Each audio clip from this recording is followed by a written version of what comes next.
অনেক সময় আগের কথা। একটা জঙ্গলে এক সিংহ থাকতো। ওই সিংহ বুড়ো হয়ে গিয়েছিল, তাই তার শক্তিও কমে গিয়েছিল। তার অত শক্তি ছিল না যে সে জঙ্গলে গিয়ে শিকার করবে। একদিন সিংহ তার গুহায় বসে ভাবলো, এখন তো আর আমার শিকার করার মতো শক্তি নেই, তাহলে কি আমাকে না খেয়ে মরতে হবে? না না, সেটা হয় না। আমাকে কোনো না কোনো উপায় বার করতেই হবে, যাতে ঘরে বসে বসেই আমার খাবার ব্যবস্থা হয়ে যায়। কিছুক্ষণ পর সিংহের মাথায় একটা বুদ্ধি আসলো। সে একটা টিয়া পাখির মাধ্যমে তার অসুস্থতার খবর পুরো জঙ্গলে ছড়িয়ে দিল। জঙ্গলের রাজার শরীর খারাপ শুনে জঙ্গলের কোনো না কোনো পশু তাদের জঙ্গলের রাজাকে দেখতে আসতে লাগলো। তাদের দেখে সিংহ ভাবলো, আমি তো এই প্ল্যানটাই করেছিলাম। আয় আয় বুদ্ধুর দল, আমার কাছে আয়। যেই কোনো পশু তাকে দেখার জন্য গুহায় প্রবেশ করত, তখন সিংহ তাদের উপর ঝাঁপিয়ে পড়ত এবং তাদেরকে মেরে ফেলতো আর খুব মজা করে তাদের মাংস খেত। প্রতিদিন কোনো না কোনো পশু তাকে দেখতে আসতো আর সিংহের গুহায় বসে বসে শিকার মিলে যেত। সিংহ তো খুব মজাই ছিল, কারণ তাকে শিকার করার জন্য কষ্ট করে আর জঙ্গলে যেতে হতো না। কষ্ট না করেই নিজের গুহায় সে শিকার পেয়ে যেত।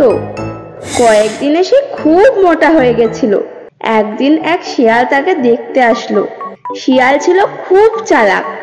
সে গুহার ভেতরে গেল না, গুহার বাইরে দাঁড়িয়েই সিংহকে জিজ্ঞাসা করলো, মহারাজ, আপনার শরীর কেমন আছে? এখন কি আপনি একটু সুস্থ হয়েছেন? কে তুমি বন্ধু? ভেতরে আসো।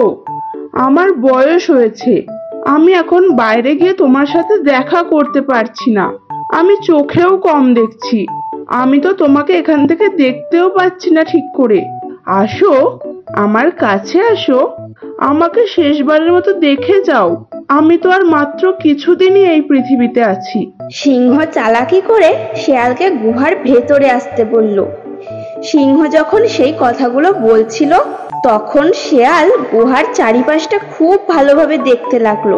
আর সিংহের কথা শেষ হতেই শেয়াল বলল, আমাকে ক্ষমা করুন মহারাজ, আমি ভিতরে আসতে পারবো না।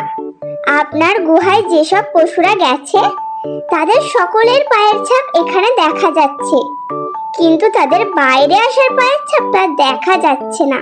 আমি সবই বুঝতে পারছি। আমি যদি একবার ভিতরে চলে যাই, তাহলে ওই পশুদের মতন আমিও আপনার হাতে মারা যাব।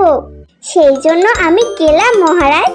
শিয়াল জঙ্গলে গিয়ে সব পশু পাখিদের সেই বুড়ো সিংহের চালাকির কথাটা জানালো।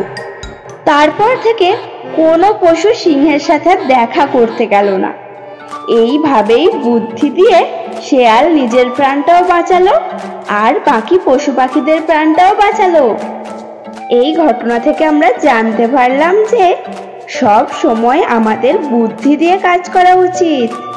আমাদের ভিডিও যদি তোমাদের ভালো লাগে তাহলে একটা লাইক করে দিও আর চ্যানেলটাকে সাবস্ক্রাইব করতে একদম ভুলো না কিন্তু।